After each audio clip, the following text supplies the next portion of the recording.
Seems you cannot keep him out of the headlines. London's Mayor Sadig Khan had this to say when he visited a cannabis farm and dispensary in California on his trip to the US, where he announced the launch of a London Drugs Commission to investigate the decriminalisation of cannabis. What we want to do is get a group of experts, health experts, community experts, legal experts and others to look at the law around cannabis. We're not talking about Class A drugs.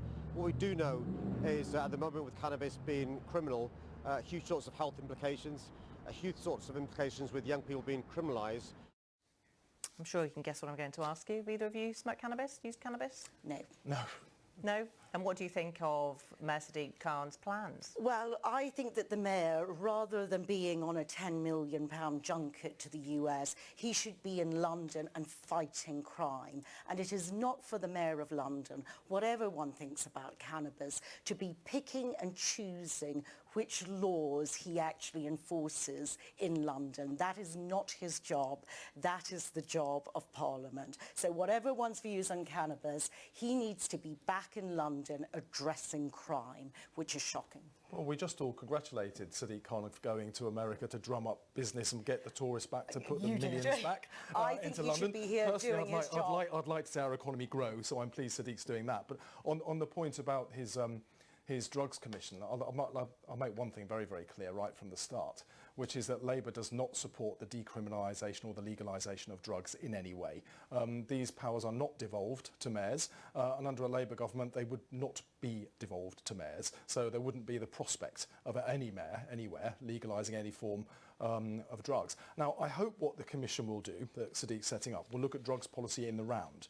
Because where drugs use was going down under the last Labour government, it's gone up under this Conservative government. In the most recent year, for which we have statistics, there were 4,500 drug-related deaths.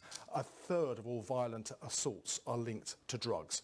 We need to get a grip on drugs in our country, not legalise them. We need to be stopping people from using them. When the government appointed Dame Carol Black, I think it was, as an independent commissioner to look into drugs policy, she found the Home Office not fit for purpose. So I think we need to look at what the government's cut and taken away But he's not from talking services that about used to all try and stop drugs, that. is he? He's talking specifically about cannabis. But he is talking about decriminalising, He and won't be doing any as you've heard, Yep. there is a huge conflict within the Labour Party, with the Mayor saying one thing and the front bench saying something completely different. So I think that's the story. He hasn't actually called for any decriminalisation yet. But that is the he clear, set up a commission. that is the clear But I hope intent, it will look yes. more widely at drugs policy, because we need to get tough on enforcement. Research in 2019 found that 2/3 of Londoners support legalising cannabis. The Lib Dems and the Greens both support legalising and taxing cannabis.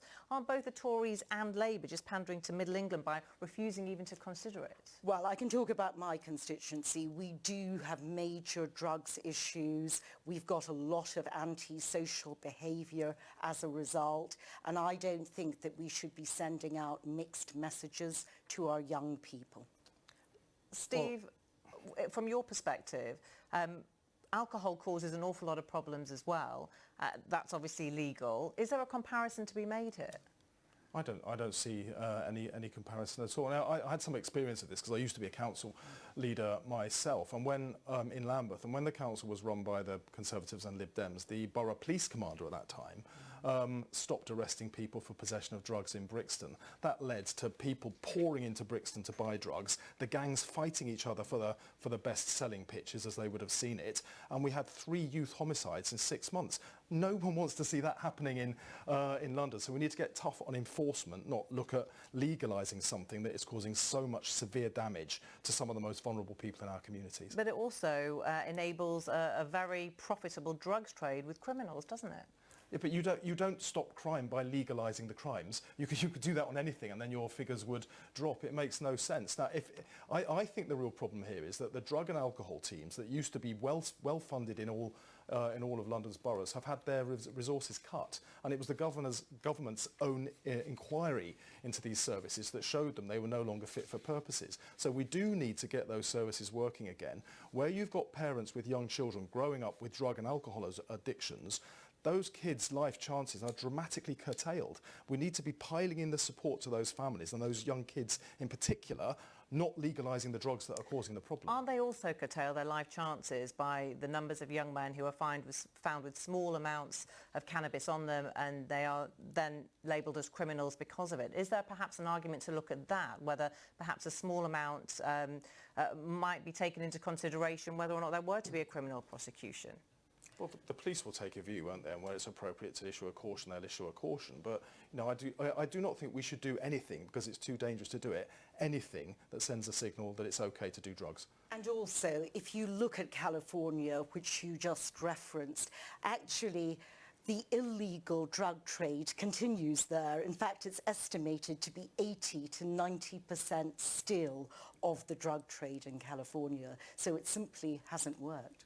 Okay, well, great to get your thoughts on this. That is all we have time for this week. My thanks to Felicity and to Steve for being with us. I do hope that you can join us again at the same time next weekend. For now, though, have a great rest of your day.